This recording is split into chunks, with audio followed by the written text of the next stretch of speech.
আজ নিও humanist education সম্পর্কে কিছু বলবো, কিছু আলোচনা করব। নব্য মানবতাবাদ ভিত্তিক শিক্ষা। নব্য মানবতাবাদ ভিত্তিক শিক্ষা মূলত নব্য মানবতাবাদ যে দর্শন রয়েছে তার উপর দাঁড়িয়ে রয়েছে। ইট স্ট্যান্ডস অন নিও হিউম্যানিজম। নিও হিউম্যানিজম একটি নতুন দর্শন, যেটি শ্রীপ্রভাত রঞ্জন সরকার, PR সরকার 1982 সালে এই দর্শন তিনি দেন। নব্য মানবতাবাদ ভিত্তিক যে শিক্ষা, সেটা ফার্মলি রুট করছে নব্য মানবতাবাদ দর্শনের উপর। সেটা বলতে গেলে প্রথমেই একটু মানবতাবাদ সম্পর্কে বলতেই হয়। What is humanism? হিউম্যানিজম বা মানবতাবাদ এটি শুরু হয়েছিল মূলত 1400 শতকের দিকে, মানে 14th সেঞ্চুরিতে। তারও আগে in 5th century Pythagoras, Greek philosopher Pythagoras বলেছিলেন, humans are the measures of all things, অর্থাৎ মানুষই হচ্ছে সর্বশ্রেষ্ঠ, সব কিছু মূল্যায়নের সর্বশ্রেষ্ঠ উপায় হচ্ছে মানুষ। তারপর ধীরে ধীরে এই মানবতাবাদ বা হিউম্যানিজম বিশেষত ইউরোপের কান্ট্রিগুলো থেকে একটা নবজাগরণ এনেছিল। 14th সেঞ্চুরিতে ইটালিতে এই আন্দোলনটা শুরু হয়, একটা রেনেসাঁ মুভমেন্ট আমরা বলতে পারি। এবং সেটা দেখা গেল যে যদিও তার মূল ভাবনা ছিল মানুষের যে মূল্যবোধগুলোকে সেগুলোকে প্রাধান্য দেওয়া, মানুষকে এই পৃথিবীর শ্রেষ্ঠ জীব বলে পরিগণিত করা, এবং তার ভাবনাটা যদিও অত্যন্ত সুন্দর ছিল, কিন্তু প্রয়োগের ক্ষেত্রে সেটার মধ্যে অনেক রকমের ডিফেক্টগুলো দেখা দিতে থাকলো। হিউম্যানিজম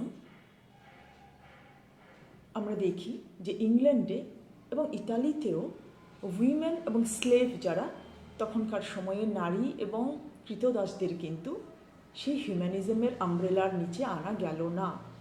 অর্থাৎ মানবতাবাদ হিউম্যানিজম যে শুরু হয়েছিল যে মানুষ সব মানুষই এক, সবাইকে একই সূত্রে বাঁধতে হবে, সেই মূল লক্ষ্যে হিউম্যানিজম শুরু হয়েছিল, কিন্তু কার্যত দেখা গেল সেই গোলটা কিন্তু অ্যাচিভ করা গেল না। এবং তার ফলে কি হলো, এক শ্রেণীর মানুষ, PR সরকার তাদেরকে স্যাটেলাইট গ্রুপ বলেছিলেন, এবং তাদের মধ্যে একটা সিউডো হিউম্যানিস্টিক সেন্টিমেন্ট তৈরি হলো। সেটা কীরকম না, মুখে তো আমরা বলছি মানবতাবাদ, কিন্তু অন্তরে একটা যেন কোথায় শোষণের বীজ নিহিত রয়েছে। The psychology of exploitation. Now by the name of humanism, a group of people starts exploiting other people, and thus a satellite group emerges, and the pseudo-humanistic sentiment came into being. এখন তাহলে কি হলো না, তখন এই মানবতাবাদের মূল লক্ষ্যটা কিন্তু হারিয়ে গেল। এই মানবতাবাদ মানুষে মানুষে বিভেদ তৈরি করলো, শোষক এবং শাসকের মধ্যে তফাৎ তৈরি করে দিল, এবং যে লক্ষ্যে সেটা শুরু হয়েছিল সেই লক্ষ্যে কিন্তু সেটা পৌঁছতে পারল না। পরবর্তী সময়ে অনেকেই, ক্রিস্টেলিনা যেমন বলেছেন তার রিসার্চের আর্টিকেলে, তিনি বলেছেন যে প্রিসাপোজ গোল ছিল মানবতাবাদের এলিট ক্লাসকে একত্রিত করা, two unite the elite class. কিন্তু মানুষ কি শুধু এলিট ক্লাসকেই আমরা মানুষ বলে গণ্য করব? সমাজের সমস্ত শ্রেণীর মানুষকে ভেদাভেদ ভুলে একই জায়গায় একই সূত্রে বাঁধবে, সেটাই ছিল মানবতার মূল লক্ষ্য। এইবারে তাহলে মানবতাবাদের আমরা মূলত 3টে ডিফেক্ট তাহলে দেখতে পাচ্ছি। যে ভাবনা নিয়ে হিউম্যানিজম শুরু হয়েছিল, it fails to achieve its ultimate goal, to unite all humans under a single umbrella, number 1. Number 2,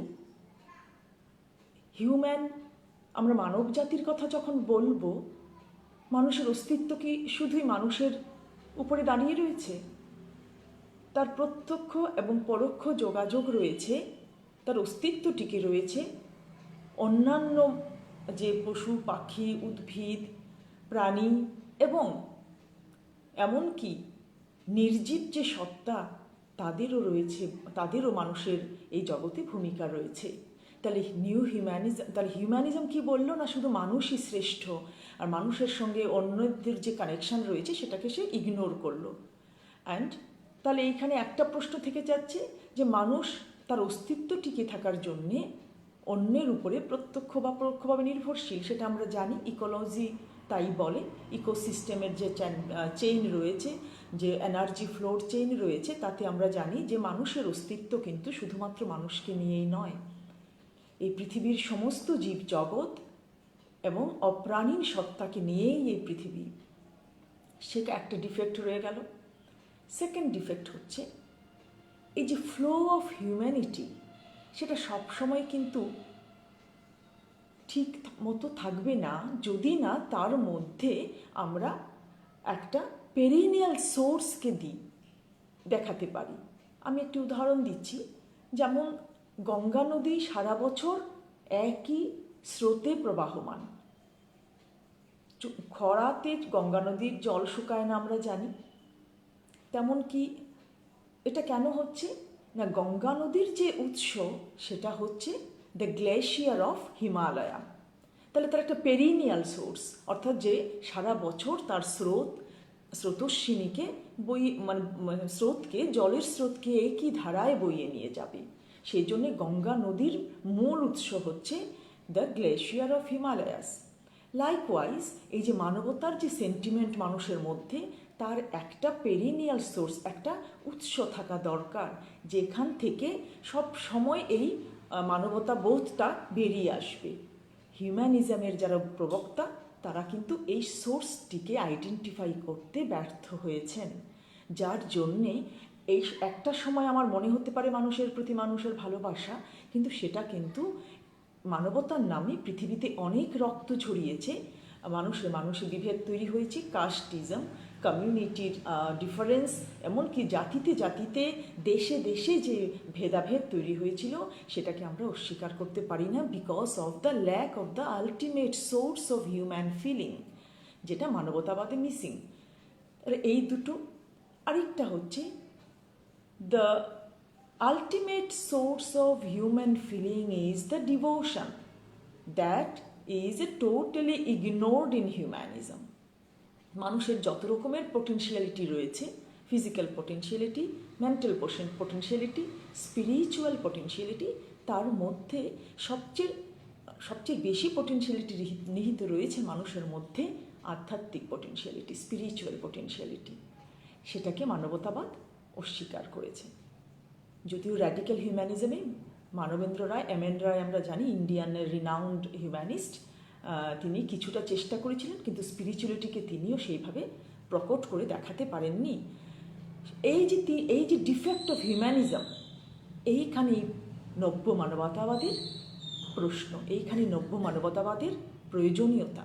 তাই পিয়ার সরকার মানবতাবাদের সমস্ত ডিফেক্টকে দূর করে দিয়ে নব্য মানবতাবাদকে নতুন আঙ্গিকে, নতুন ভাবধারায়, নতুনভাবে মানুষের কল্যাণের জন্যে, জীব জগতের কল্যাণের জন্যে তথা সারা পৃথিবীর কল্যাণের জন্যে এই নব্য মানবতাবাদকে 1982 সালে তিনি দিলেন লিবারেশন অফ ইন্টেলেক্ট, নিও হিউম্যানিজম। এবারে দেখি আমরা এই যে বর্তমান সমাজ ব্যবস্থায় আমরা যে শিক্ষা দেখছি, সেই শিক্ষা কী ধরনের মানুষ তৈরি করছে? সেই শিক্ষা মানুষকে কোথাও যেন একটা তার যে নলেজ, তার যে স্কিল, মানুষ সেটা ইউটিলাইজ করছে শুধুমাত্র নিজেকে ভালোভাবে জগতে প্রতিষ্ঠিত করে রাখার জন্য, সেলফ প্লেজার, আত্মসুখ, দ্য প্রিন্সিপাল অফ আত্মসুখ। এই যে নীতি, আত্মসুখের নীতি, মানুষ তার নলেজকে ইউটিলাইজ করছে for the autonomy, for the self-esteem and economic security. আমরা যদি দেখি, আমরা যদি অ্যানালাইসিস করি, মানুষ তার জ্ঞানের যে মেধার যে পরিস্ফুরণ, বর্তমান সমাজে তার কোনো সেটা অস্বীকার করার কোনো জায়গা নেই যে মানুষের মেধার বিকাশ ঘটেনি। Human being now has a tremendous progress in physical level, and they have also utilized their intellectuality for this physical pleasure. তাহলে এই শিক্ষা মানুষকে কি দিচ্ছে না, মানুষকে কোথাও যেন একটা অর্থনৈতিক বিং, মানে অর্থনৈতিক যন্ত্রে পরিণত করছে। আমি আমার নিজের সুখ সমৃদ্ধি বৃদ্ধির জন্যে সমস্ত সম্পদ আহরণ করব, এবং তাতে যত বাধা আসবে তাকে আমার বুদ্ধি দিয়ে, আমার ইন্টেলেক্ট দিয়ে আমি সেই বাধাকে অতিক্রম করব। আর তার বিনিময়ে আমি কি পাচ্ছি না, আমি এডুকেশনকে ইউটিলাইজ করছি two eradicate or to abolish the obstacles that will come in front of my on my path, এবং তার and in return আমি কি পাচ্ছি না, I am getting the autonomy, self-esteem and economic self-sufficiency or economic security. তাহলে শিক্ষার যে মূল লক্ষ্য সেটা কোথাও যেন থমকে যাচ্ছে, যার ফলে আমরা কি দেখতে পাচ্ছি না, মানুষের এই যে বুদ্ধির বিকাশ হচ্ছে কিন্তু সঠিকভাবে সেটা কাজে লাগানো যাচ্ছে না। তার জন্যে আজকের সমাজে আমরা এত ভেদাভেদ, এত ডিফেক্ট, এত সোশ্যাল এলিমেন্ট, সামাজিক ব্যাধি, মানুষে ভেদ, হিংসা, হানাহানি, মারামারি, সমস্ত কিছু আমরা এই পৃথিবীর বুকে, এখন সমাজের বুকে আমরা দেখছি।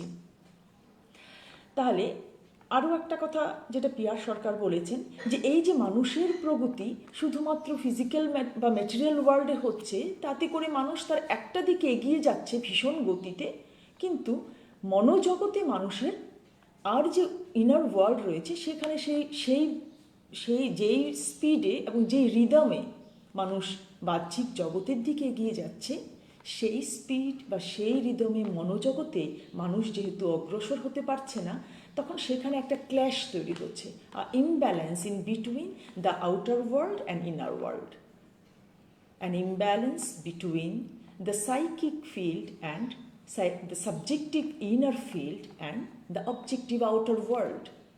তার ফলে যেটা হচ্ছে, মানুষের এই যে মেধা, যেটা মানুষ প্রচুর জিনিস আবিষ্কার করছে, মানুষ তার ডেইলি লাইফকে কমফোর্ট করার জন্যে, মানুষের জীবনযাত্রাকে সুখ সমৃদ্ধিতে ভরিয়ে দেওয়ার জন্যে অনেক রকমের নিত্য নতুন আবিষ্কার করে চলেছে মানুষ, তাতে করে একটা ইমব্যালেন্স তৈরি হচ্ছে। এবং এই ইমব্যালেন্সের ফলে আজকের শিক্ষিত সমাজের প্রধান রোগ হচ্ছে মনোরোগ, the mental disorder, the psychic disorder, and that is because the absence of the rhythm or the speed or the balance in between this two world. তাহলে মানুষ যেই স্পিডে, যেই ছন্দে, যেই দ্রুতিতে বাহ্যিক জগতের দিকে এগিয়ে চলেছে, মনোজগতে সেই ছন্দের অভাব, মনোজগতে সেই দ্রুতির অভাব, মনোজগতে সেই গতির অভাব। তাই আজকের দিনের যে শিক্ষা আমরা দেখছি, সেটা মানুষকে কোথাও যেন, আমরা যদি মনে করি the education is to bring or to increase the quality, to enhance the quality of human being, তাহলে সেই জায়গাতে দাঁড়িয়ে শিক্ষা তার পরিপূর্ণ, তার যে মূল লক্ষ্য থেকে সরে যাচ্ছে। তাই পিয়ার সরকার বলেছেন, নিউ হিউম্যানিস্ট এডুকেশনে the ultimate goal of education is liberation, self realization, যেটা আমরা আইডিয়ালিজমেও দেখি। তাহলে এই হচ্ছে আজকের শিক্ষার ব্যবস্থা। প্রচুর আমরা দেখি যে বর্তমানে প্রচুর দর্শন রয়েছে, প্রচুর অর্থনৈতিক দর্শন বলুন, ধর্মের দর্শন, শিক্ষা নীতি, অনেক ধরনের নীতি বা দর্শন রয়েছে, কিন্তু কোনোটাই মানুষকে পরিপূর্ণভাবে একটা হোলিস্টিক ভিউ, একটা ইন্টিগ্রেটেড যে সলিউশন মানুষের জীবনে, সেটা দিতে ব্যর্থ হচ্ছে।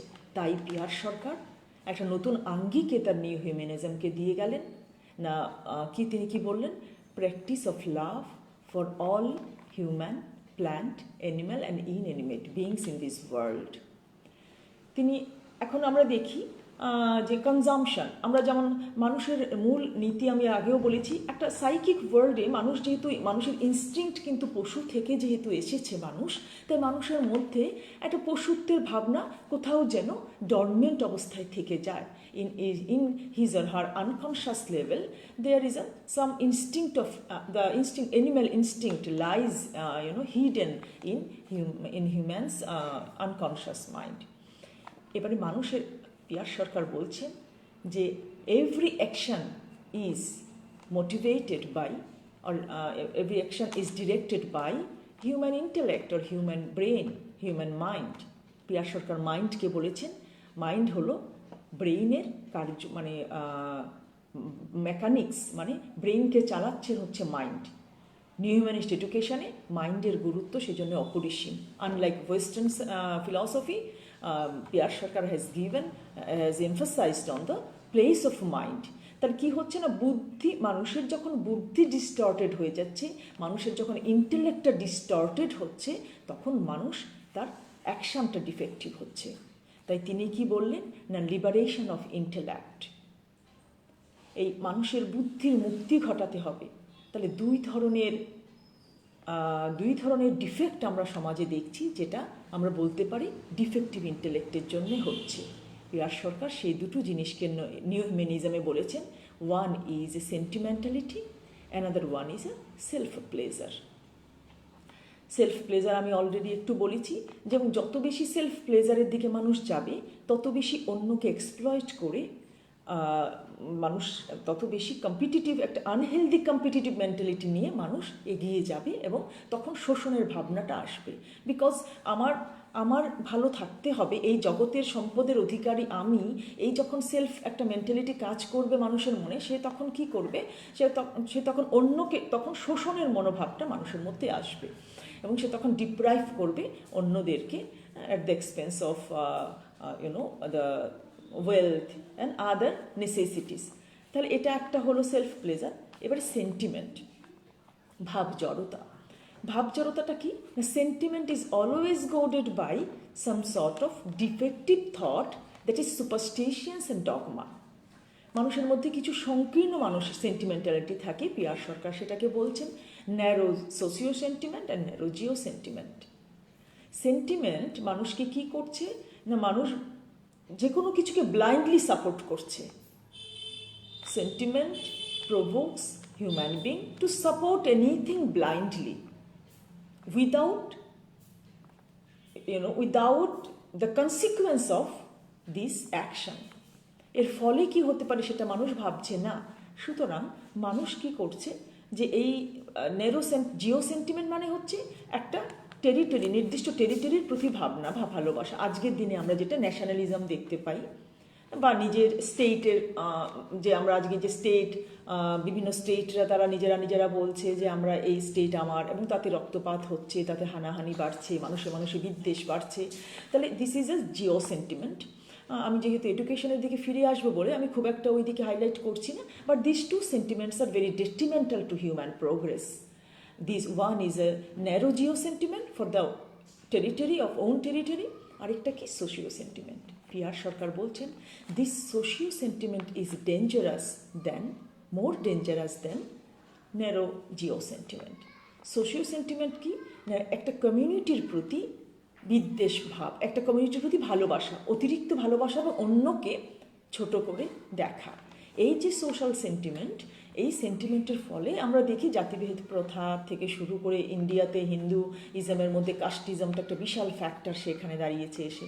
তো এই যে এর ফলে এই সেন্টিমেন্টগুলোকে তাহলে ঝেড়ে ফেলে দিতে হবে, এবং মানুষের যে বুদ্ধি, সেই বুদ্ধির মুক্তি ঘটাতে হবে জীবের কল্যাণের জন্যে, জগতের কল্যাণের জন্যে। এখন আমরা এবারে যেমন আরও কিছু আমরা ডিফেক্টিভ মেন্টালিটি দেখতে পাই, যেমন মানুষ প্রফিটকে খুব বেশি প্রাধান্য দিচ্ছে। আমরা আজকের যে প্রফিট, মানে যেখান থেকে আয় হবে ভালো, মানুষ কি করছে না, সে জীবজন্তু বা প্রাণী জগৎ, উদ্ভিদ জগৎকে তার প্রফিট কতটা দিচ্ছে সেই অনুযায়ী অ্যানালাইসিস করছে। profit making, analysis in the view of profit, or how much the extent to which something is beneficial to human being, that will be nurtured, that will be saved, that will be kept in the world. এই যে একটা মনোভাব, এই যে একটা narrow mentality, যে আমরা যার দ্বারা বেশি উপকৃত হব, যে আমাকে প্রফিট দেবে, আমি তাকেই পৃথিবীতে আর্টিফিশিয়ালিও আমি তাকে বাড়িয়ে চলব। ফর এক্সাম্পল পোলট্রি ফার্মিং, যে মুরগি আমরা দেখি, বা যারা ওই যে ফ্লেশ, যারা মাংস দিচ্ছে বেশি করে, তাদেরকে ফার্মিংয়ের মাধ্যমে আর্টিফিশিয়ালি কাল্টিভেট করা হচ্ছে। এই যে প্রফিট মেকিং মেন্টালিটি, প্রফিট যেখান থেকে দেবে, তার ফলে নানা রকমের এই যে আর্টিফিশিয়াল একটা টেন্ডেন্সি, তার ফলে মানুষ কী করছে, ইকোলজিকে ধ্বংস করছে, ফরেস্টকে ধ্বংস করছে, এগ্রিকালচারাল ফার্ম তৈরি করছে, ফরেস্টকে ধ্বংস করে বড় বড় জলাশয়কে বুঝিয়ে দিয়ে মানুষ ওখানে কি বলে বিল্ডিং তৈরি করছে। এবং এই যে পোলট্রি ফার্মিংয়ের কথা বলছিলাম, আপনারা জানেন করোনা ভাইরাস আমরা দেখেছি যে চীনের যে উহান থেকে এসছে, সেখানে একটা বিশাল মার্কেট রয়েছে, যেখানে প্রতিদিন নানা রকমের বিচিত্র সব জীবজন্তুকে কাটা হচ্ছে। শুধু কাটা হচ্ছে তাই নয়, ওই উহানের আশেপাশে এই ধরনের আর্টিফিশিয়াল ব্রিডিং ফার্ম প্রচুর রয়েছে, যেখানে শূকর থেকে শুরু করে বাদুড় পর্যন্ত আর্টিফিশিয়ালি ব্রিড করা হয়। তার এই যে মানুষের, এবং একটা কথা আমরা মনে রাখবো যে এই করোনা ভাইরাসটা কিন্তু this is the consequence of human action. তার এই যে পিআর সরকার 1982 সালে বলে গিয়েছিলেন যে মানুষের বুদ্ধি যদি ডিস্টর্টেড হয়, the action will be defective. When the intellect of human beings are distorted, the action will be defective. এই একটা কথা আজকের দিনে যে কত বড় সত্য, সেটা তিনি 1982 সালে বলে গিয়েছিলেন। তাহলে এই যে ডিস্টর্টেড ইন্টেলেকচুয়ালিটি বা ইন্টেলেক্ট, যেটা যার মধ্যে কোনো যুক্তি নেই, যার মধ্যে কোনো রেশনালিস্টিক ভিউ নেই, লজিক্যাল ভিউ নেই, সেই বুদ্ধি কিন্তু মানুষকে ধ্বংসের দিকেও নিয়ে যেতে পারে। তাই যদি সুন্দরের ভাবনা নিয়ে, আমরা কল্যাণের ভাবনা নিয়ে যদি আমরা আমাদের ইন্টেলেক্টকে প্রবাহিত না করতে পারি, তাহলে এই ইন্টেলেক্ট মানুষের ধ্বংসের কারণ হতে পারে। আজকে যেই ইন্টেলেক্ট দিয়ে এই প্যাথোজেন এসেছিল, মানুষ আর তার ইন্টেলেক্ট দিয়ে কিন্তু এই ভাইরাসের মেডিসিন কিন্তু, ভ্যাকসিন কিন্তু এখন অবধি আবিষ্কার করতে পারছে না। বিশ্বজুড়ে মানুষ আজ গৃহবন্দী হয়ে আছে। তাহলে এই যে ডিস্টর্টেড ইন্টেলেকচুয়ালিটি, যেটা তাই পিআর সরকার বলেছে লিবারেশন অফ ইন্টেলেক্ট, মানুষের বুদ্ধিকে কল্যাণের দিকে নিয়ে চলা। এবারে আমি বলছি যে ইন্টেলেক্টকে তাহলে কীভাবে বুদ্ধি, তাই পিআর সরকার বলেছেন এই সেন্টিমেন্টকে বা এই ইন্টেলেক্টকে কী করে লিবারেট করা যাবে না, দুটো জিনিস দিয়েছেন। একটা হচ্ছে রেশনালিস্টিক মেন্টালিটি, আরেকটা হচ্ছে প্রোটোসাইকো স্পিরিচুয়ালিটি। রেশনালিস্টিক মেন্টালিটি হচ্ছে সব কিছুকে সত্যের নিরিখে যাচাই করা, ভালো মন্দের বিচার বোধ করা। সেখানে তিনি কনসাইস ডেভেলপমেন্টের কথা বলেছেন। বিবেক, মানুষের বিবেক যদি জাগ্রত হয়, যা অ্যাওয়েকেন কনসাইন্স তিনি বলেছেন, মানুষের বিবেককে জাগিয়ে তুলতে হবে। বিবেক কি না, যে মন আমাকে বলবে this is good, this is bad, this is wrong, this is right. Again you can say this is also relative term. আপনারা হয়তো মনে হতে পারে যে ভালো মন্দটা একটা রিলেটিভ ব্যাপার। পিআর সরকার সেখানেও ক্ল্যারিফাই করে দিয়েছেন। তিনি বলেছেন ভালো মানে একটা ডিসিশন আমি যখন ভালো বলবো, সেটা তখনই ভালো বলবো যখন সেটা কালেকটিভ গুড, কালেকটিভ ওয়েলফেয়ারের জন্য কাজে লাগছে। অর্থাৎ যে সিদ্ধান্ত আমার সামূহিক কল্যাণের জন্যে, সামগ্রিক কল্যাণের জন্যে কল্যাণের ভাবনা বহন করবে, সেটাই হচ্ছে গুড। ইভেন তিনি আরও অ্যাড করেছেন যে কোনো সিদ্ধান্ত যদি ফাইনালি আমার পার্সোনাল সেলফ মানে নিজের জন্যে ভালো হয়, কিন্তু কালেকটিভলি সেটা ভালো নয়, you just discard that decision. There is a very clarity. P R সরকারের যে গাইডলাইন রয়েছে, there is no ambiguity, is a very clear cut. ভালো মন্দের বিচারবোধের যে মানদণ্ড তিনি দিয়েছেন, this is not relative, this is universal. যে ভাবনা আমাকে শুভের, finally the collective that will channelize my inner assets towards the collective, outer collective world, collective welfare, সামগ্রিক কল্যাণের জন্য যে ভাবনা থাকবে, যে কাজ হবে, সেটাই হচ্ছে কল্যাণ। সেটা যদি পার্সোনাল ইন্টারেস্টকে ব্যাহতও করে, তবুও আমি এই সিদ্ধান্তকে সমর্থন করব, কেননা সেটা সমাজের জন্যে কল্যাণকর। So rationalistic mentality is utilizing conscience and conscience will give you the direction what is good and bad. এবং এই জায়গাতে তিনি বলেছেন যে এই রেশনালিস্টিক মেন্টালিটি আসবে মানুষের মধ্যে দুরকমভাবে, through study of different good books and of course the spiritual books, spiritual discourses. এবং আরেকটা তিনি কি বললেন না, প্রোটোসাইকো স্পিরিচুয়ালিটি। এই যে প্রোটোসাইকো স্পিরিচুয়ালিটি সেটা কি না, তিনি বলেছেন, আমি প্রথমেই শুরুতে বলেছিলাম যে মানুষের মধ্যে ডিভোশন বলে যে সেন্টিমেন্ট রয়েছে, that is the ultimate essence of human being. এই যে ডিভোশন, এইটাকে তিনি বলেছেন সেটাকে প্রিজার্ভ করতে হবে সযত্নে। The devotion that is residing in each and every human being, we should preserve this ultimate ultimate essence of human being, and this devotional sentiment is the root cause of everything. এই devotional sentiment সেটা কি না, সেটা হচ্ছে যে আমার মাইন্ডকে আমি চ্যানেলাইজ করে দিচ্ছি কোথায় না, কসমিক কনসাসনেস।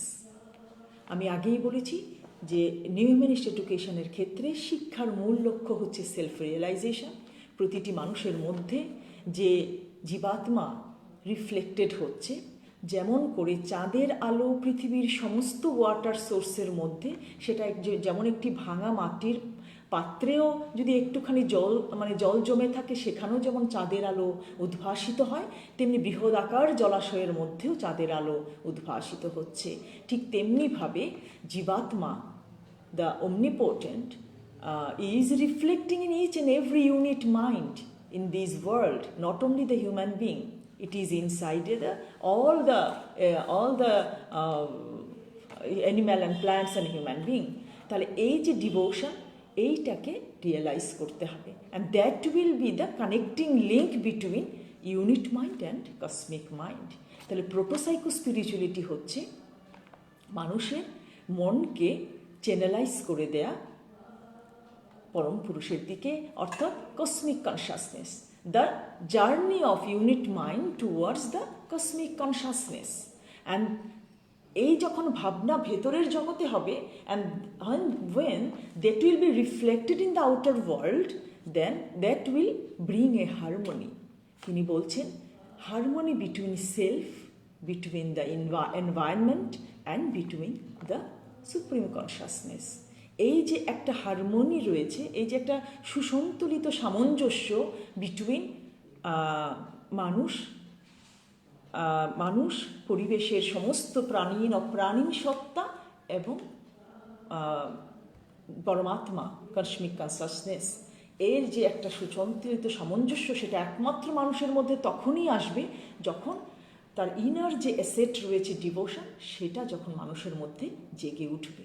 তাহলে নিউ হিউম্যানিজমের আলটিমেট কথা হচ্ছে ওই যে ডিভোশন, তার মধ্য দিয়ে একটা স্পিরিচুয়ালিটির যে স্ট্যান্স অফ স্পিরিচুয়ালিটি সেটাকে রিয়েলাইজ করা, এবং তার ফলে বাহ্যিক জগতের সঙ্গে একটা সামঞ্জস্য তৈরি করা, and that will give a feeling of ইন্টারকানেক্টেডনেস।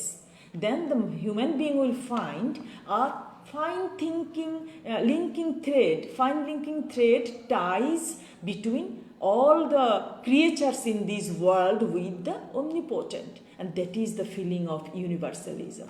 P.R. Sharkar has told, there is no ism in this earth except universalism. Even he criticized the nationalism and internationalism also.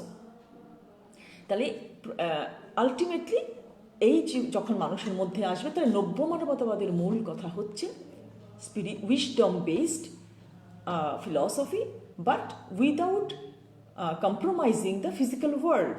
তাহলে বাহ্যিক জগৎকে তুচ্ছ না ভেবে বাহ্যিক জগৎ এবং মনোজগতের মধ্যে একটা সুসন্তুলিত সামঞ্জস্য রেখে মানুষ যখন এগিয়ে যাবে পরম পুরুষের দিকে এবং সব কিছুর মধ্যে সে অনন্তের বিকাশকে দেখবে, তখনই মানুষ, আমরা বলবো, সে নিউ হিউম্যানিজমে প্রতিষ্ঠিত হয়েছে।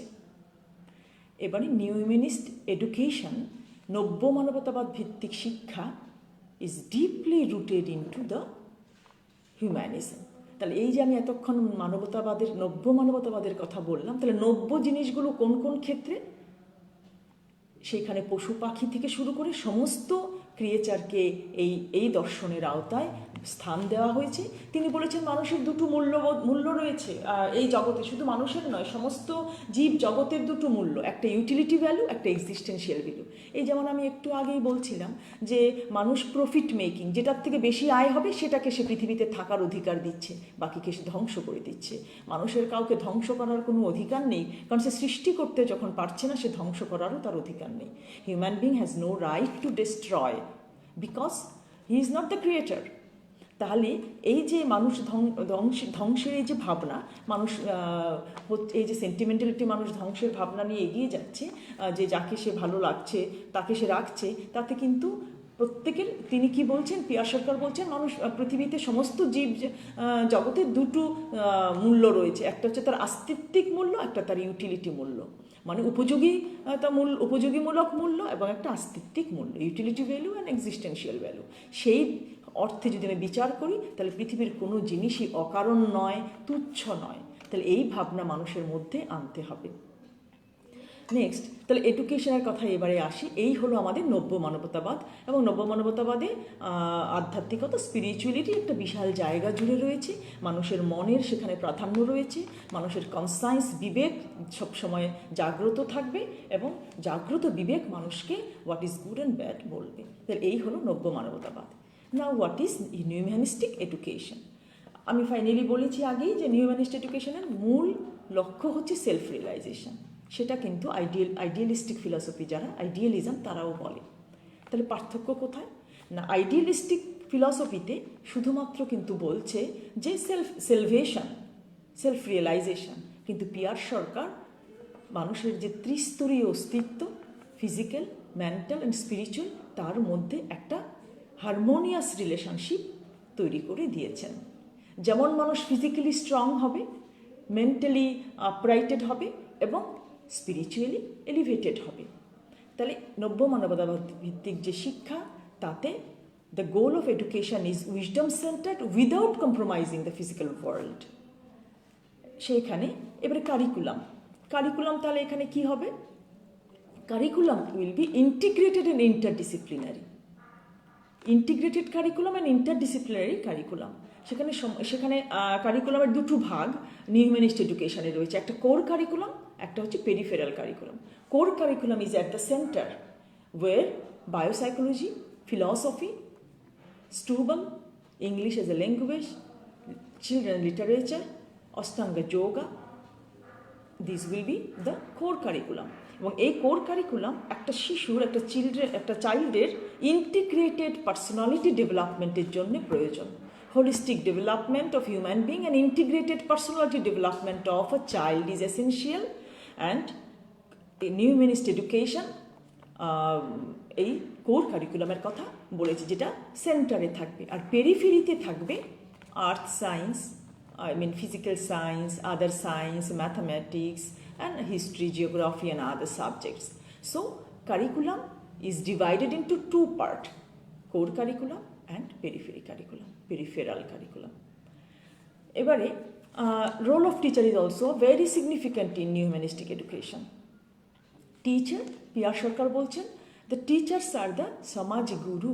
অর্থাৎ আমরা জানি গুরুর ব্যাখ্যা, যিনি অন্ধকার থেকে আলোর দিকে নিয়ে যাবেন, তিনি হচ্ছেন গুরু। তাহলে টিচারের একটা বিশাল ভূমিকা তিনি দিয়েছেন। তিনি বলেছেন, যে কোনো কারোর যদি এডুকেশনাল কোয়ালিফিকেশান থাকে, তাকে আমি শিক্ষক বলতে পারি না, কেননা তার হাত ধরে এই হাজার হাজার শিশুরা যে তৈরি হবে, সেই শিক্ষকের যদি স্ট্রেংথ অফ ক্যারেক্টার না থাকে, মোরাল বেস না থাকে, স্পিরিচুয়াল ফাউন্ডেশন না থাকে, এবং ফিজিক্যাল স্ট্রেংথ না থাকে, তাহলে দেখুন, একটা শিক্ষকের এতগুলো গুণ থাকা দরকার। পিয়ার সরকার সেটা বলেছেন। চারিত্রিক দৃঢ়তা, নৈতিক ভিত্তি, আধ্যাত্মিক ভিত্তিভূমি, সম্পূর্ণ একটা আধ্যাত্মিকতা সম্পর্কে একটা দারুণ ধারণা থাকবে।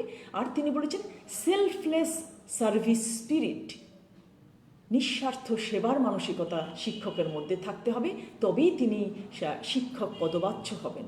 শুধুমাত্র কোয়ালিফিকেশান, আমার কতগুলো সার্টিফিকেট রয়েছে, আমি বিশাল বিদেশ ফেরত পণ্ডিত, তাতেই আমি কিন্তু ভালো শিক্ষক সমাজের হতে পারবো না। তাই নিউ হিউম্যানিস্টিক এডুকেশনে the role of teacher is very significant, because this is teacher that will put life into the curriculum.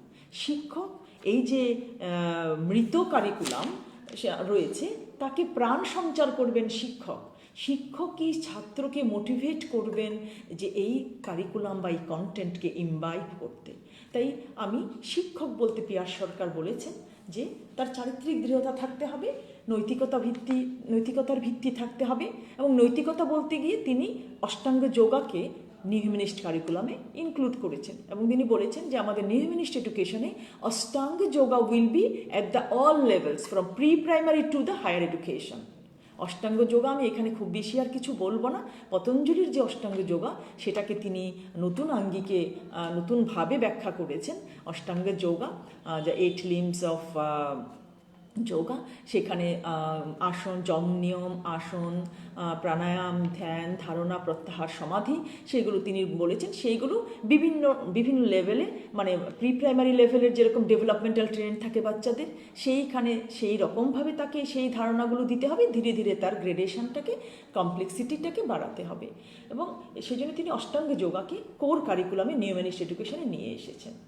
তাহলে এবারে যেটা বলছিলাম যে টিচারকে শুধুমাত্র, এবং উনি একটা এডুকেশনের সংজ্ঞা দিতে গিয়ে উনি একটা দারুণ সুন্দর লাইন বলেছেন যে এডুকেশন মানে কি, খুব বেশি করে শিখব, মনে রাখবো, আর ততটাই বাস্তবে প্রয়োগ করব।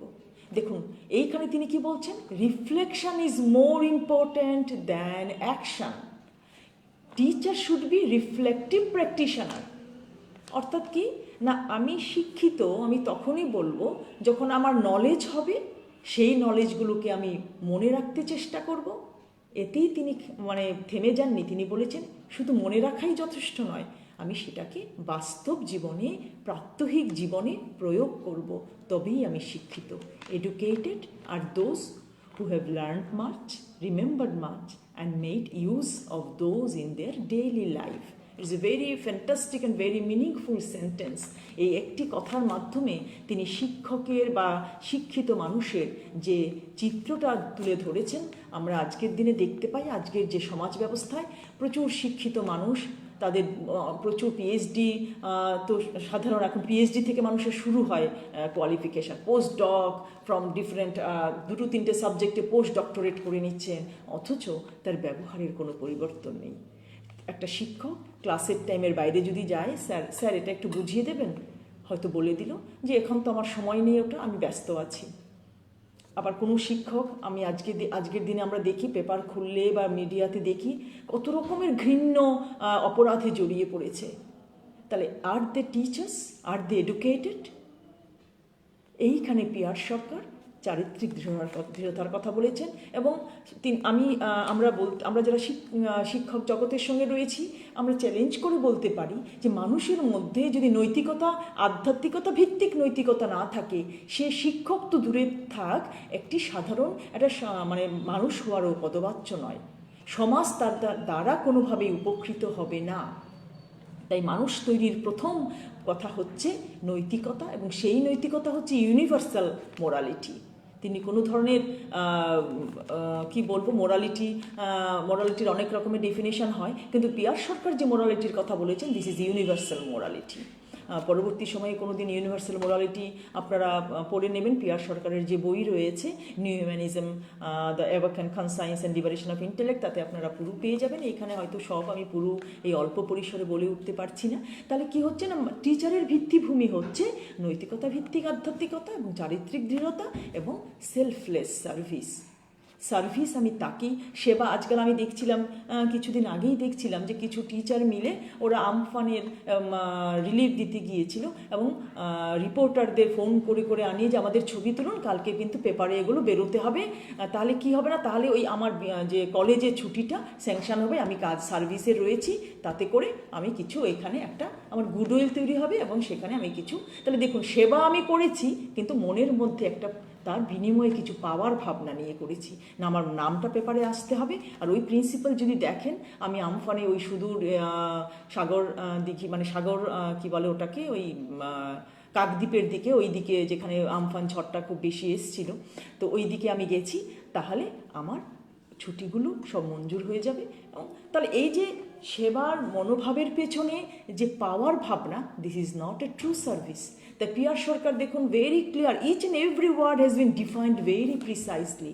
তিনি সেবা বলতে গিয়ে তিনি বলছেন selfless service. The service is true service is that which is very quickly forgotten. কত সুন্দরভাবে বলেছেন, প্রকৃত সেবা কি, যেটা খুব তাড়াতাড়ি দিয়ে এসে আমি ভুলে যাব।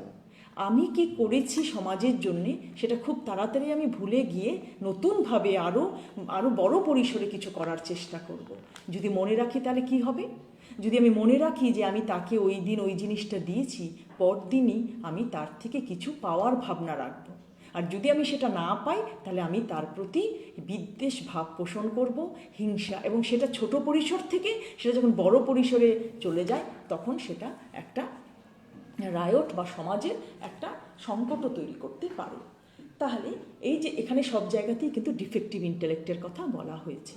তাহলে শিক্ষকের ভূমিকা সমাজে অপূরণীয়, একটা বিশাল জায়গা জুড়ে রয়েছেন শিক্ষক। আমি যাকে তাকে শিক্ষক বানাতে পারি না। তাই শিক্ষক তৈরি করার যে কারিকুলাম, যে ট্রেনিং রয়েছে, তাতে নিউ হিউম্যানিস্ট এডুকেশন বলছে সেখানে নব্য মানবতাবাদ ভিত্তিক যে দর্শন, তার সেই অনুযায়ী এই কারিকুলাম তৈরি হোক। তাহলে কারিকুলাম, রোল অফ টিচার গেল। এইবারে একটু আমি নিউ এডুকেশন পলিসি, আপনারা দেখেছেন, জানেন যারা শিক্ষকের জগতের সঙ্গে জড়িয়ে আছেন, যে NEP new education policy July মাসের শেষ সপ্তাহে এসেছে। এখানে অনেক ভালো ভালো কথা বলা হয়েছে। It seems to be progressive, it seems to be flexible, it seems to be child friendly, but making statements are not enough. How to bring them into the real ground is a challenge. অর্থাৎ মানুষ অনেক, এই যে আমাদের new education পলিসিটা রয়েছে, সেইখানের সঙ্গে new humanist এডুকেশনের কী তফাৎটুকু রয়েছে সেটা বলার জন্যই আমি প্রাসঙ্গিকতাটা এখানে নিয়ে এসেছি। সেখানে নিউ এডুকেশন পলিসিতে এটা মনে হচ্ছে খুব প্রোগ্রেসিভ, কিন্তু যদি আমরা খুব ভালো করে এটাকে অ্যানালাইসিস করি দেখব ওখানে লেখা আছে যে ethos of Indian culture and heritage. তার মানে খুব বেশি এমফাসাইজ করা হচ্ছে ন্যাশনালিজমের উপরে। যে শিশুটি তৈরি হচ্ছে সে তার দেশের প্রতি একটি অকৃত্রিম ভালোবাসা নিয়ে সে তৈরি হবে, এবং সেইখানে আমি যেটা বলতে চাইছি যে এই যে একটা আমরা জানি যে নিউ হিউম্যানিজম কি বলছে, new humanist education promotes universalism. There is no place of nationalism, and nationalism is one sort of narrow socio sentiment, narrow geo sentiment, because territory, মানে আমার দেশ। পিয়ার সরকার এক জায়গায় বলেছেন যে সুজলা সুফলা শস্য শ্যামলা আমার দেশ। এই যে আমি শিশুকে পড়াচ্ছি, সেই শিশু যখন বড় হবে, সে বড় হয়ে কি দেখবে না, তার দেশে শুধু মানে অনাহারে মানুষ মরে যাচ্ছে, হাজার হাজার মানুষ না খেতে পেয়ে মরে যাচ্ছে। তখন সেই শিশুটির মনে প্রশ্ন আসবে যে আমার দেশ যদি সুজলা সুফলা শস্য শ্যামলাই হয়ে থাকে, তাহলে কেন এত দারিদ্রতা, কেন এত অনাহারের মৃত্যু? তাহলে ইরেশনাল ভিউ আমার অজান্তেই আমি শিশুটির মধ্যে কি দিয়ে দিলাম না, অত্যুগ্র ভালোবাসা একটি দেশের প্রতি। আর সেখানেই কিন্তু যখন নিজের দেশের প্রতি অযৌক্তিক ভালোবাসা চলে আসবে, মানে blind love for own country, irrational love without discriminating between the reality and the fantasy, সেই ক্ষেত্রে কি হবে না, অন্য দেশের প্রতি বিদ্বেষ ভাব আসবে। আজকে আমরা দেখছি যে আজকে পাকিস্তান, ইন্ডিয়া, বা ধরুন এই যে চায়নার সঙ্গে সম্প্রতি যেগুলো হচ্ছে, তাহলে এই যে ন্যাশনালিজমকে এই নিউ এডুকেশন পলিসি 2020 যেটা, সেখানে কোথাও যেন সারা জুড়ে রয়েছে ভারতবর্ষের কালচার, ভারতবর্ষের ঐতিহ্যই শুধু তুমি জানো, অন্য কিছু তোমার জানতে হবে না। কিন্তু আমাদের প্রশ্ন আবার ওইদিকে বলছে ইউনিভার্সালিজম। এরাও কিন্তু বিশ্বভারতীদের কথা নিউ এডুকেশন পলিসিতে বলা হয়েছে। তাহলে এটা কন্ট্রাডিক্টরি হয়ে গেল যে ethos of the new education policy will be built up on the ethos of Indian culture and heritage. The children should learn, should feel the Indian cultural heritage. তাহলে সেই ক্ষেত্রে অন্য দেশের হিস্ট্রি আমি কেন পড়বো না? টু ওয়াইডেন মাই মাইন্ড, কারণ new humanist education expansion of মাইন্ডের কথা বলেছেন, মনের ব্যাপ্তি। এডুকেশনের for enlargement of mind P R Sarkar বলেছেন। তাহলে এই যে মনের ব্যাপ্তি, মনের বিস্তার করা, যেখানে মনের বিস্তার কখন বলবো, যেখানে ছোট ছোট সেন্টিমেন্ট আমাকে কাজ করবে না, ইরেশনাল সেন্টিমেন্টের দ্বারা আমি প্রভোক্ট হব না। তাহলে এই যে ন্যাশনালিজম যদি এডুকেশন একটা পলিসির মূল লক্ষ্য যদি দাঁড়িয়ে থাকে শুধুমাত্র ভারতবর্ষের সংস্কৃতি তুমি জানবে, অন্য কিছু তোমাকে জানতে হবে না, তাহলে সেই ক্ষেত্রে আমি ইউনিভার্সালিজম, এই যে মনের ব্যাপ্তি ঘটাবো কী করে আমি বিশ্বভ্রাতৃত্বে প্রতিষ্ঠিত হব। So this is one defect that new humanist education এখানে ক্রিটিসাইজ করছে। 2 নম্বর হচ্ছে new humanist education new education পলিসির আরও একটা দিককে ক্রিটিসাইজ করছে। সেটা হচ্ছে পিয়ার সরকার বলেছেন যে এডুকেশনকে পলিটিশিয়ানদের হাত থেকে সরিয়ে আনতে হবে, no political interference in the sector of education.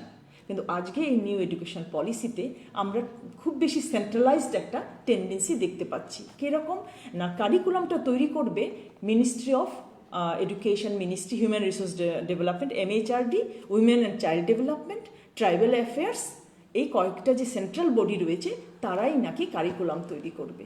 তাহলে স্টেট এবং লোকাল, পিয়ার সরকার যেখানে বলেছেন যে local culture and local problem solution করতে হবে এবং sensitivity towards the local problem and local resources, child should realize, should have the feeling of sensitivity towards the local problem, local resources and preservation of the local resources. তাহলে এই যে ব্যাপারগুলো সেগুলো কি করে আসবে, সেটা একটা সেন্ট্রালাইজড একটা টেন্ডেন্সি আমরা দেখতে পাচ্ছি এবং এনসিইআরটিকে একটা বিশাল ক্ষমতা এখানে দিয়ে দেওয়া হয়েছে। সো দিস সেন্ট্রালাইজড টেন্ডেন্সি সেটা নিউ হিউম্যানিস্ট এডুকেশন কিন্তু খণ্ডন করছে। এবং সেই ক্ষেত্রে কি করছে না, এই নিউ হিউম্যানিস্ট এডুকেশন বলছে যে এই যে সেন্ট্রালাইজ টেন্ডেন্সিটা ঠিক নয়। কেননা new humanist education acknowledges the diversity. তিনি এক জায়গায় বলেছেন বৈচিত্র্য হচ্ছে প্রকৃতির ধর্ম, এবং তিনি এটা বলতে গিয়ে তিনি বলেছেন যে বৈচিত্র্য প্রকৃতির ধর্ম এবং সেখানে মানুষ দুটো মানুষের চাহিদা এক হতে পারে না। সেই জায়গায় এই নিউ এডুকেশন পলিসি কিন্তু একটা ইউনিফর্মিটির দিকে যাচ্ছে এবং খুব বেশি স্কিল্ড, যেটা আমি আগে শুরুতে বলেছিলাম যে skilled man power, knowledge and skill দিয়ে একটা ইকোনমিক বিং যেন সব দিকে একটা পরিপূর্ণ, শুধুমাত্র তাকে তার কগনিটিভ ডেভেলপমেন্টটাকে খুব বেশি করে বলা হয়েছে। যদিও সেখানে প্রচুর জায়গা বলেছে যে ক্যারেক্টার বিল্ডিং থেকে শুরু করে ভ্যালু সব কথাই বলা হয়েছে, কিন্তু ক্লিয়ার কাট গাইডলাইন কিন্তু সেখানে দেওয়া হয়নি। তাই ডাইভার্সিটিকে, এই এনইপি ডাইভার্সিটিকে কিন্তু ডিনাই করছে। যখনই সেন্ট্রালাইজড কারিকুলাম হয়ে গেল তখন একটা গ্রামের কে বলতে পারে যে একটা পুরুলিয়ার প্রত্যন্ত গ্রামে একটি শিশু সে রামানুজন হতে পারবে না, সে আইনস্টাইন হতে পারবে না। তাহলে ইউনিফর্ম কারিকুলাম কখনোই কিন্তু এই ডাইভার্সিটিকে, এই ক্রিয়েটিভ যে জগৎ রয়েছে শিশুদের মধ্যে সেটাকে কিন্তু নার্চার করতে ব্যর্থ হবে পরিপূর্ণভাবে।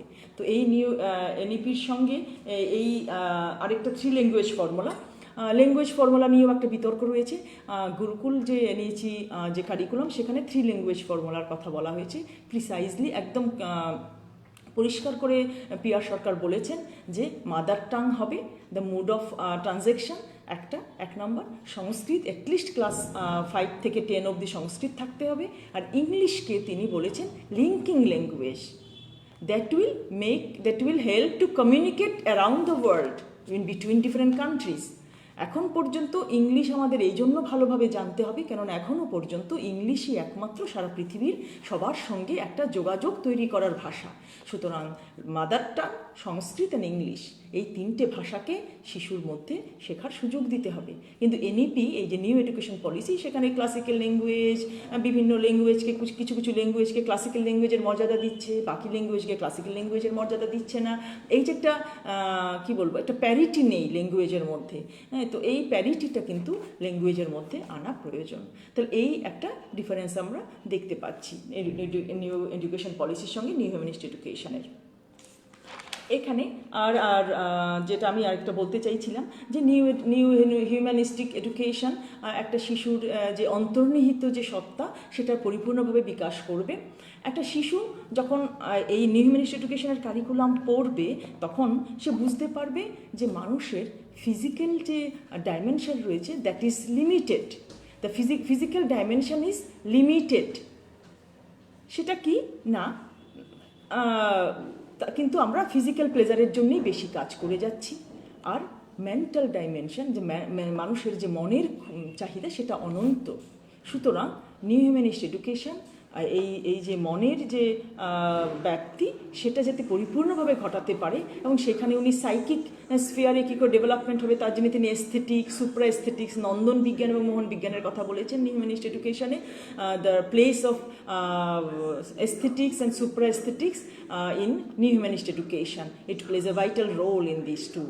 তো এই দুটো জিনিসের মধ্যে সাইকিক স্ফিয়ারে, এবং তিনি সেটা বলতে গিয়ে তিনি প্রমা বা ব্যালেন্সের কথাও বলেছেন, the balance between three, physical existence আর physical sphere, mental sphere and spiritual sphere.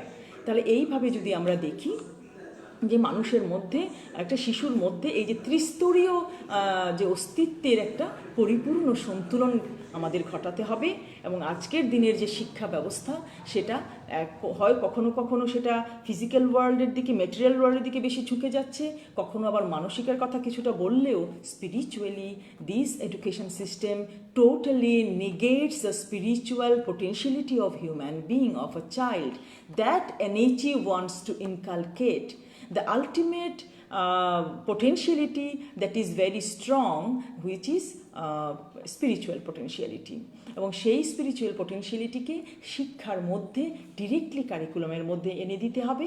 এবং শুধু তাই নয়, এই যে লাভ ফর চিলড্রেনরা শিখবে কারিকুলামের মধ্যে আমরা যদি জিনিসগুলোকে নিয়ে আসি। যেমন আমি কালকেই বলছিলাম, একটা গ্লোবাল একটা আমাদের কনফারেন্স ছিল নিউ হিউম্যানিস্ট এডুকেশনের, সেখানে যে সেন্সিটিভিটি টুয়ার্ডস লোকাল প্রবলেম, এখন দেখবেন গভর্নমেন্ট বলছে ভোকাল ফর লোকাল। কিছুদিন আগেই আমি সেটা ইন্ডিয়ান গভর্নমেন্টের দেখেছিলাম, যেটা পিয়ার সরকার 1982 সালে যেটা অনুভব করেছিলেন যে ছাত্রছাত্রীদেরকে কি করতে হবে না, সমাজের প্রতি যে তার দায়িত্ববোধ রয়েছে, তার যে সমাজের সমস্ত জীব জগৎ, প্রাণী জগৎ এবং সমাজের সঙ্গে তার যে একটা আত্মিক রিলেশন রয়েছে সেটা রিয়েলাইজ করার মতো সুযোগ করে দিতে হবে এই শিক্ষা ব্যবস্থার মধ্যে।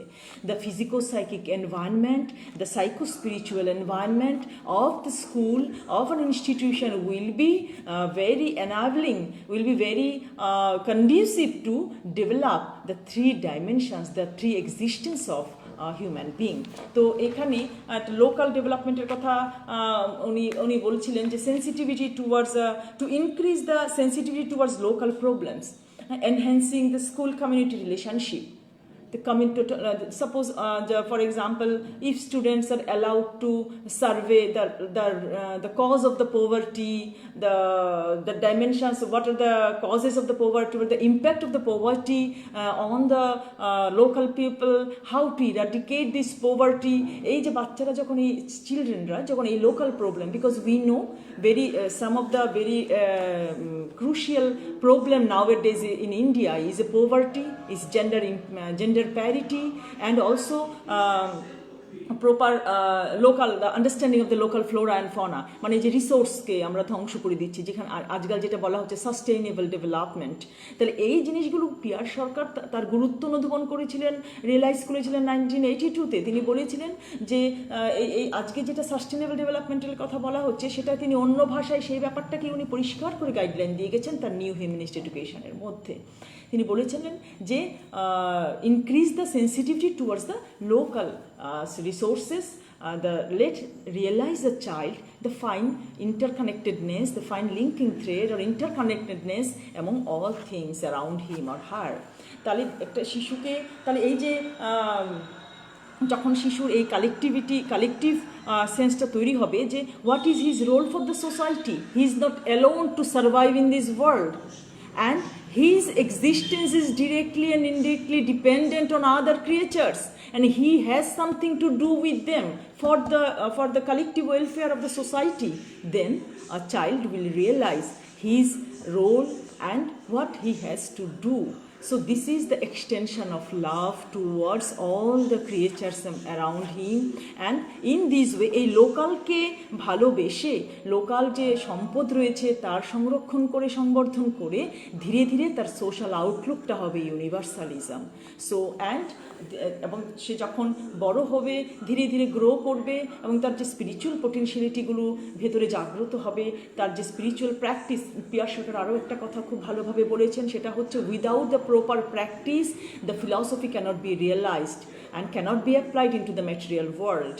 তাহলে আজকের দিনের যে দর্শনগুলো আমরা দেখি বা শিক্ষা ব্যবস্থার মধ্যে এই অভ্যেস, গুড হ্যাবিট, গুড প্র্যাকটিসের বড় অভাব। তাই আমাদের হিউম্যানিস্ট এডুকেশনে প্র্যাকটিসের কথা বারবার করে বলা হয়েছে। Let the child start practising good habits, the moral practice from the very beginning. এবং তিনি বলেছেন, তিনি যে মোরাল থিওরিটা দিয়েছেন, যেটা নিউ হিউম্যানিস্ট এডুকেশনের is one of the part of new humanist education, that is early intervention theory. আমার রিসার্চের বিষয়বস্তু ওটা, যেটাকে আমি বলেছি যে এটা আপনার যে কান্ত বা যারা বড় বড় যারা রয়েছে, কোলবার্গ, যাদের মোরাল থিওরি আমরা পড়ি, কান্ত মোরাল বার্গ থিওরি রয়েছে, কোলবার্গের মোরাল থিওরি রয়েছে, বান্দুরাজ সোশ্যাল মোরাল থিওরি রয়েছে, তার সঙ্গে পিয়ার সরকারের moral theory it is very unique and different in the sense that it provides a direct guideline how to nurture a child from the very beginning to promote the moral values among him or her. তাহলে এটাকে আমি বলেছি early intervention theory of P R Sarkar. এবং আমার new humanist এডুকেশনের যে research রয়েছে তার মূল ভাবনাটা জুড়ে রয়েছে Sarkar's early intervention theory of moral development. তো এই আর্লি ইন্টারভেনশন থিওরিতে তিনি বলেছেন ভালো অভ্যেসগুলোকে, এবং তিনি এই জায়গাতে বিহেভিয়ারিজমকে সিগনিফাই করেছেন। বিহেভিয়ারিজম কি বলে না, প্রতিদিনকার প্র্যাকটিসের মাধ্যমে ধীরে ধীরে ধীরে ধীরে করা, আয়ত্ত করা। তাহলে মোরাল ডেভেলপমেন্টের ক্ষেত্রে কিন্তু তিনি এই বিহেভিয়ারিজমকে অ্যাকনলেজ করেছেন, স্বীকার করেছেন peer Sarkar.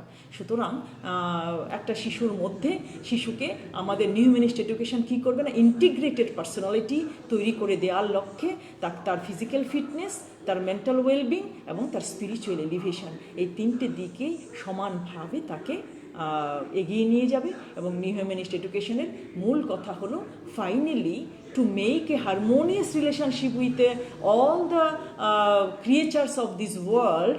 The ultimate goal of a child is to merge with the omnipotent, and for that devotion is the highest thing. Devotion is the ultimate thing that will help a child to grow that type of sensitivity among him or her. তাহলে আমরা চলুন সবাই মিলে এই যে নব্য মানবতাবাদ ভিত্তিক শিক্ষা তার ব্যাপক প্রসার ঘটাই, তার ব্যাপক প্রচার ঘটাই, এবং তাতে করে সমাজের যে কল্যাণ, সমাজের কল্যাণের জন্যে আমরা সবাই মিলে এই নিউ হিউম্যানিস্ট এডুকেশন, যেটা পিয়ার সরকার 1982 সালে দিয়েছিলেন, সেটাকে আমরা এই আজকের দিনের সমাজে এটার আজ বড় প্রয়োজন। আজকে সমাজ ব্যবস্থায়, আজকের পৃথিবী জুড়ে যখন একটা ক্যাটাস্ট্রফি তৈরি হয়েছে, করোনার ফলে মানুষ আরও বুঝে গেছে যে তার যে নলেজের বড়াই সে করে, যে বস্তু জগতের যে স্ট্রেংথের বড়াই সে করে, বা তার এই ক্ষুদ্র ক্রেনিয়ামের যে বড়াই আমরা করি, সেটা কিছুই নয়।